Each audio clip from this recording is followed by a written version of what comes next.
Bueno, vamos a seguir con nuestras clases de excavación sobre la excavación arqueológica y empezar a introducirnos en el análisis estratigráfico. Como veníamos analizando desde el principio de la materia, definir el registro arqueológico no es fácil, definir qué es un sitio arqueológico no es fácil, pero acá el arqueólogo español Ruiz Zapatero nos da una reflexión sobre el registro arqueológico. Lo define como un registro arqueológico estático en el presente, es decir, que es consecuencia de una serie de procesos que se han producido en el sitio arqueológico y, como dice arriba, es el resultado de acciones humanas del pasado y transformaciones posteriores, antrópicas y naturales, como hemos podido ver en los procesos de formación de sitio. Este registro arqueológico tiene que ser documentado, analizado e interpretado. Para eso primero tenemos que localizarlo, que es lo que hacemos con las prospecciones, y tenemos que recuperarlo, la mayor parte de las veces a partir de excavaciones o recolecciones superficiales. ¿Qué es lo que hacemos los arqueólogos a partir de las reflexiones que hace este Ruiz Zapatero? Construir la representación de los comportamientos humanos dinámicos del pasado, del grupo humano que originó esas evidencias materiales. Recuerden en el PowerPoint anteriores que hablamos de esta construcción que hacemos los arqueólogos de las acciones pasadas, que nuestro registro no es un reflejo directo de esas acciones, y que a partir del método científico, que es lo que estamos viendo en esta materia, realizamos estas construcciones y elaboramos interpretaciones sobre lo que sucedió en el pasado. Construir la representación de los comportamientos dinámicos del pasado del grupo humano que originó esas evidencias materiales. Como hemos también visto en los principios de la materia, nuestro presente es esta realidad. ¿Mm? Este es nuestro presente. Son sitios arqueológicos, es registro arqueológico que llega a nosotros a partir de una serie de procesos, tanto humanos como naturales, geológicos, climáticos, eh, ambientales en general. ¿Mm? ¿Y qué es lo que nosotros pretendemos construir a partir de nuestras interpretaciones?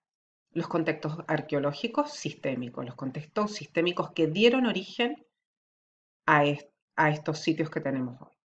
Este es un proceso de constante retroalimentación entre el registro arqueológico, nuestros conocimientos antropológicos históricos del pasado y las interpretaciones y evaluación a partir de métodos y técnicas científicas de nuestro registro arqueológico. Los yacimientos arqueológicos están compuestos por cuatro componentes fundamentales.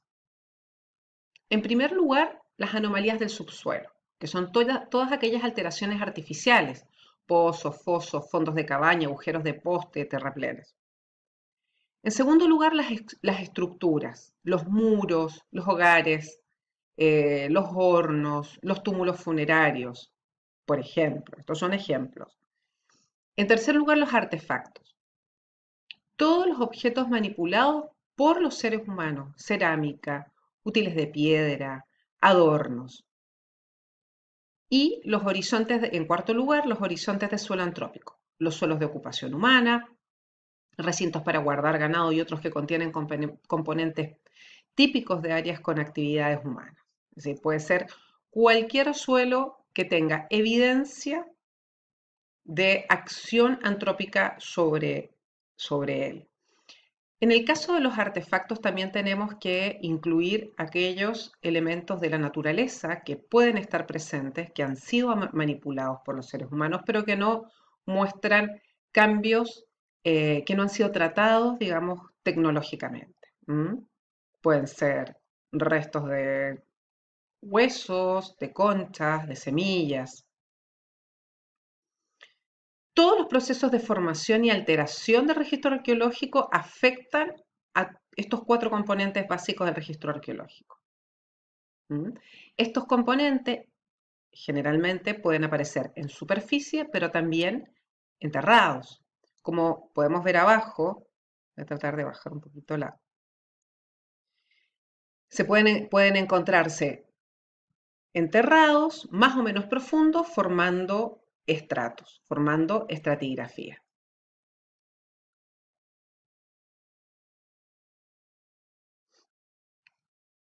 ¿Cuál es la idea de la recolección del registro arqueológico? Como veíamos en las clases anteriores, y esta es una especie de pequeño repaso antes de introducirnos en temas de estratigrafía, es que siempre una excavación arqueológica requiere una preparación inicial, tener muy claros los objetivos de investigación, conocer de antemano, quizás no, hacer no solo las prospecciones, sino que recurrir a los antecedentes de la investigación, a los datos históricos, a la información que nos brindan los habitantes de las localidades para poder diseñar un plan de excavación. Un plan es un proyecto, un pequeño proyecto de excavación arqueológica que implica una serie de operaciones. La excavación implica identificar las unidades estratigráficas y levantar los estratos. Documentar, las unidades estratigráficas las vamos a ver más adelante también definidas como UE en mayúscula. Documentar todo el proceso de excavación, que implica documentar aquellas unidades estratigráficas.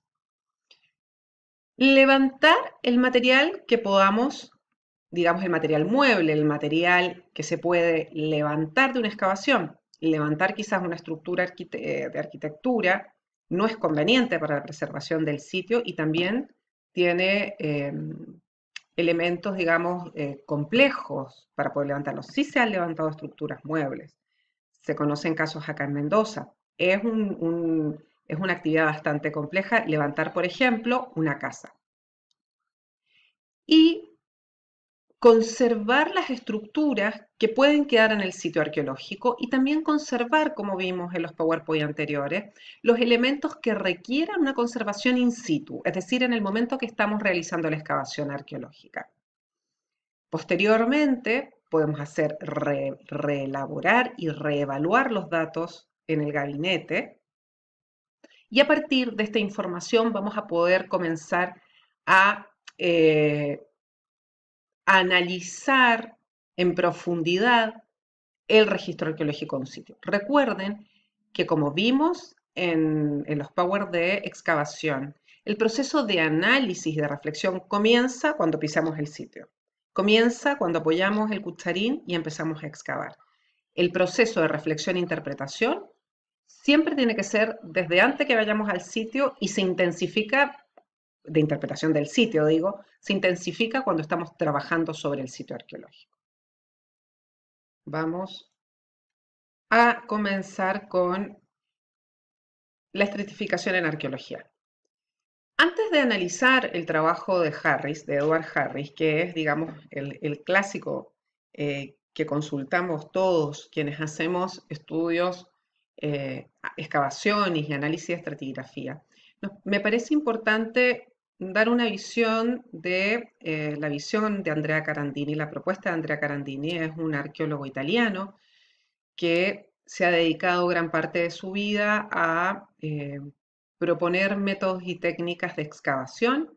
Ustedes tienen el libro en PDF para que lo puedan leer con tranquilidad. Son estos libros que son fundamentales para el desarrollo de nuestra disciplina.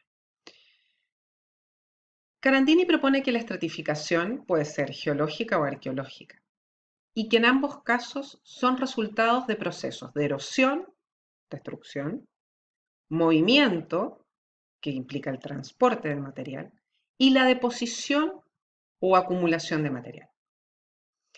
En el caso de la estratificación arqueológica, los procesos son tanto naturales como antrópicos y tienen dos fases: la ruina o destrucción de un equilibrio en el cual se encuentra el sitio y la formación de un nuevo equilibrio.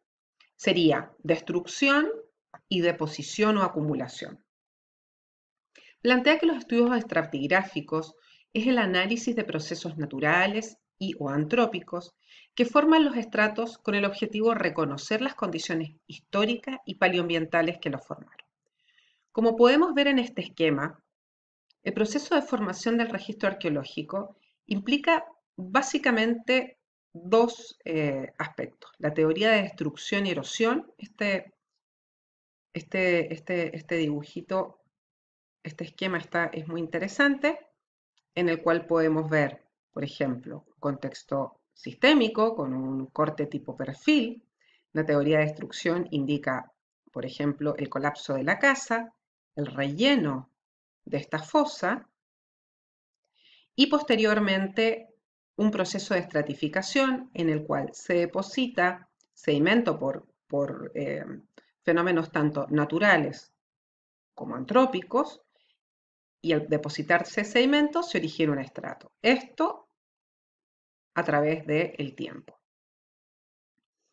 Como veíamos, la estratificación, a partir de lo que propone Carandini, se forma a partir de dos ciclos. Un periodo de actividad, que se da por la deposición y acumulación de sedimentos, y periodos de menor actividad o de pausa. Durante los periodos de actividad, es decir, los periodos que tienen mucha energía, se produce la acumulación de los sedimentos y se originan los estratos. Por el contrario, durante los periodos de menor actividad o de pausa, se generan las superficies de contacto entre los estratos o llamadas interfacies, que representan el periodo de exposición de un estrato y la posterior formación de el periodo de exposición, y que luego esta interfase puede ser tapada por otro estrato. El contacto entre dos estratos va a ser la interfase, que es la superficie.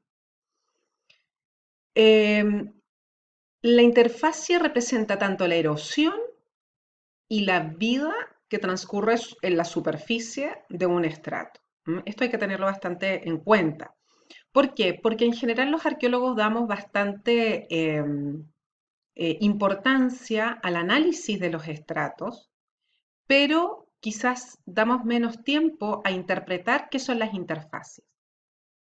La erosión y la destrucción que generan las interfaces no generan estratos, pero sí una falta de estrato debido al desplazamiento de material, y son aspectos que tenemos que tener presentes cuando analizamos un sitio arqueológico. Acá esta imagen corresponde al fantástico sitio de Atapuerca, donde podemos ver un nivel de cientos de miles y millones de años de ocupación homínida. Esto es en España.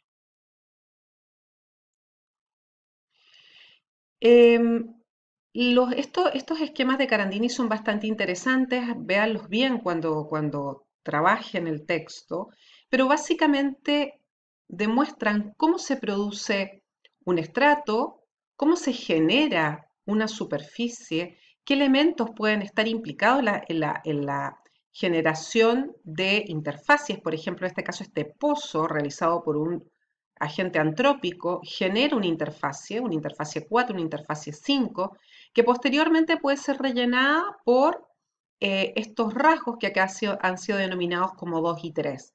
Posteriormente se puede formar un estrato en la superficie. Entonces tenemos un estrato,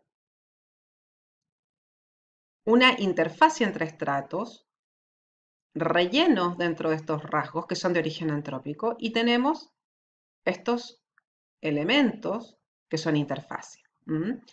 Pueden analizarlo, por ejemplo, en este caso pone el ejemplo una comparación de un fenómeno natural, de desplazamiento de sedimento en una cuenca, y en este caso un factor antrópico de desplazamiento de material hacia una cuenca y la conformación, por ejemplo, de un muro. ¿Qué hay que tener presente a la hora de saber si un estrato de origen natural o antrópico? El tipo de material, la forma de erosión o excavación, la forma de desplazamiento o transporte y cómo se depositó y acumuló. Esos son elementos fundamentales. ¿Cuáles son las características de un estrato? Puede ser horizontal, vertical o estar inclinado. Está delimitado por un perímetro y posee relieve, posee volumen y tiene una posición estratigráfica propia. No depende y además no depende de los materiales arqueológicos que puedan estar contenidos en él.